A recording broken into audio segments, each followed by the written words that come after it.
Welcome back to the Adda. It's time for our favorite stories. Here is series का अड्डा।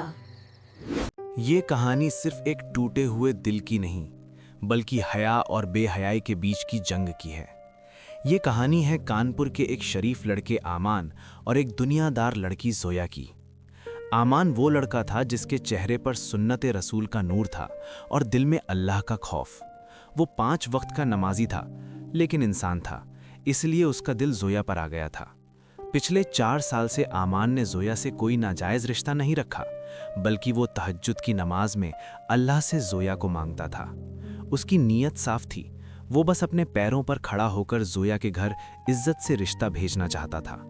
लेकिन जोया और उसकी माँ सलमा बेगम के इरादे कुछ और ही थे। उनके लिए आमान सिर्फ एक पैसों की मशीन था। जोया को दीन और पर्दे से कोई मतलब नहीं था। आमान उसे प्यार से समझाता, जोया, औरत की इज्जत उसके पर्दे में है।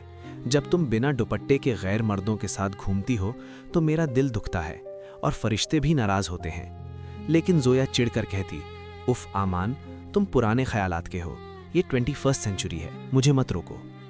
हकीकत ये थी कि जोया अपने कजिन्स के नाम पर विकी नाम के लड़के के साथ बाइक पर घूमती थी। आमान जब भी सवाल करता, जोया रोने लगती। वो झूठ मूठ का रोना रोती और कहती, मेरी मजबूरी थी, तुम मुझ पर शक कर रहे हो। बेचारा आमान अल्लाह से डरता था कि कहीं किसी पाक दामन लड़की पर गलत इल्ज़ाम न लग जाए, इसलिए वो चुप हो जाता। हद तो तब हो गई जब जोया की माँ ने झूठ बोला कि कर्जदारों ने उन्हें घेर लिया है। जोया की इज्जत बचाने के लिए आमान ने अपनी बाइक तक बेच दी। उसने सोचा अल्लाह इसका अज्र देगा, लेकिन वो पैसे कर्ज के लिए नहीं, बल्कि जोया के नए महंगे कपड़ों और मेकअप के लिए उड़ा दिए गए। जोया विकी को मैसेज करके हंसती थी कि देखो, उस पागल ने मेरे लिए बाइक बेच दी। लेकिन कहते हैं ना, जब नीयत साफ हो तो अल्लाह बचा लेता है। 4 साल बाद आमान के दोस्त ने उसे इस्तिखारा करने को कहा। उस रात आमान ने दिल से दुआ की, या अल्लाह, अगर जोया मेरे लिए सही नहीं है तो मुझे दिखा दे। अगली ही शाम अल्लाह का जवाब आ गया। जोया अपना फ़ोन आमान की टेबल पर भूल गई। स्क्रीन पर विकी का मैसेज आया, जान, आज रात क्लब चलेंगे? उस दीनी बकरे से पैसे ले लिए ना? बिना दुपट्टे वाली ड्रेस पहनना, तुम कयामत लगती हो। आमान के पैरों तले ज़मीन खिसक गई। सिर्फ धोखा नहीं, बल्कि उसके दीन का मजाक, जिस पर्दे के लिए वो लड़ता था उसका मजाक।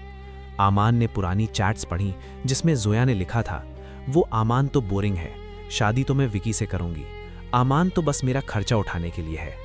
उस पल आमान रोया नहीं, उसकी आंखों में आंसू नहीं, बल्कि एक मोमिन का जलाल था। वो चुपचाप वहां से चला गया।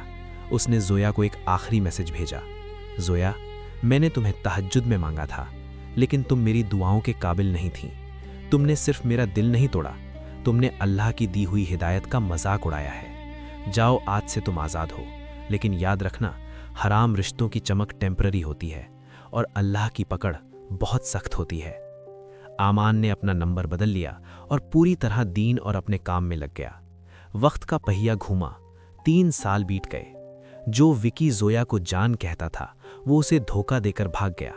जोया और उसकी माँ कर्ज में डूब गईं, घर बिक गया और समाज में जोया की बेपर्दगी की वजह से बदनामी हुई। दूसरी तरफ आमान अब शहर का एक बड़ा बिजनेसमैन बन चुका था। अल्लाह ने उसके सब्र का फल दिया था और उसे एक नेक पर्देदार बीवी नसीब हुई थी। एक दिन रमज़ान के महीने में आमान अपनी कार में था जब सड़क किनारे उसे एक औरत भीख मांगती दिखी। वो जोया थी। चेहरे पर अब वो मेकअप नहीं, बल्कि ठोकर और जिल्लत की धूल थी। जोया ने आमान को देखा और दौड़कर कार के पास आई। आमान, मुझे माफ़ कर दो, मैं बर्बाद हो गई, विकी भाग गया, मेरी मदद करो आमान, मैं तुम्हारी हर बात मानूंगी, मैं पर्दा करूंगी। आमान ने अपनी नज़रें झुका लीं। उसने ड्राइवर से कहा कुछ पैसे देने को, लेकिन खुद जोया की तरफ देखा भी नहीं। जब जोया ने जिद की तो आमान ने एक ऐसी बात कही जो सुनने वालों के रोंगटे खड़े कर दे। उसने कहा, जोया, माफ़ी मुझसे नहीं, अल्लाह से मांगो। जब इंसान हलाल रिस्क और हलाल रिश्ते को ठुकरा कर हराम की तरफ भागता है तो अल्लाह उससे दुनिया भी छीन लेता है और आखिरत भी। मैंने तुम्हें पलकों पर बिठाया था, लेकिन तुमने पैरों की धूल बनना पसंद किया। आमान ने कार का शीशा ऊपर किया और गाड़ी आगे बढ़ा दी। जोया सड़क पर उन पैसों को हाथ में लिए रोती रह गई।